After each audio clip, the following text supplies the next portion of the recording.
यार वो सारे खबरों रिलेटेड अलग अलग तरह से जो खबरें आ रही थी उनको एक कड़ी में बांधने की कोशिश करी है। तो अपनी स्क्रीन पर ऐड करिएगा ये स्टॉक्स।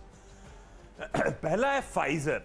अब ये है कहानी यूएस की फाइजर की, उसकी इंडिया नाम का कोई वैसे लेना देना नहीं है, पर सेंटिमेंट पॉजिटिव है। हमारे हिंदुस्तान की जो फाइजर है वो 6100-6200 के जोन से करेक्ट होकर 5000 के जोन पे वापस आ गई, तो ऑफ हाइज ट्रेड कर रही है। यूएस की फाइजर जो पिल बनाई है, कहा जा रहा है वो पैक्सलॉविड जो आई है 89% एफिशिएंसी है, हॉस्पिटलाइजेशन डेथ से बचाएगी, जिसके लिए यूएस गवर्नमेंट ने बहुत एग्रेसिव ऑलरेडी ऑर्डर्स प्लेस भी कर दिए हैं। यूके ने बहुत एग्रेसिवली ऑर्डर्स प्लेस कर दिए हैं।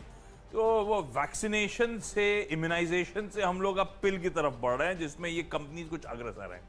तो मुझे लगता है फाइजर इंडिया के लिए भी इंटरेस्टिंग हो सकता है, लेकिन सिर्फ सेंटिमेंट पॉजिटिव रब ऑफ के तौर पे। इसलिए स्क्रीन पे ऐड करेगा, तेजी नजर आ रही हो तो प्ले करने का मौका हो सकता है। दिवीज लैबोरेटरीज,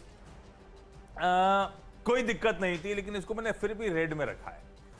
दिवीज लैबोरेटरीज को रेड पे रखने के कुछ मल्टीपल रीजंस। एक तो हम लोग सुबह जो चर्चा कर रहे थे, मर्क की ऑलरेडी एक ड्रग है जो ट्रायल डेटा सजेस्ट करता है सरपास कर गई थी उसकी भी पिल। वो जो मोलनुपिरावीर जो है वो टाई अप हुए थे तमाम कंपनीज के साथ उसके, जिसमें दिवीज लैब जो है ऑथराइज्ड एपीआई मैन्युफैक्चरर था उस मोलनुपिरावीर के लिए। तो अब मर्क का चैलेंज फाइजर की तरफ से आ गया, तो एक सेंटिमेंट थोड़ा सा डैम्पनर होता है, क्योंकि ये एक्सक्लूसिव टाई अप वाली कंपनी थी। दूसरा, जो Q2 नंबर्स आए, नंबर्स में कोई दिक्कत नहीं है, पर नंबर्स में कोई ट्रिगर भी लैक करता है, ये भी इशू है। आए 14% बढ़ी, हमारी उम्मीद थी 13-14% बढ़ेगी, इन लाइन। मार्जिन जरूर हम लोग सोच रहे थे कि फ्लैट होंगे, 42.24 पे थे, 42.3 पर होंगे, स्लिप हो गए 41.2 पे, यानी कि 120 बेसिस पॉइंट्स का मार्जिन पे दबाव था। फिर भी 40% के ऊपर हेल्दी मार्जिन हैं, कोई शक नहीं, लेकिन वो ट्रिगर लैक है, मार्जिन थके थे।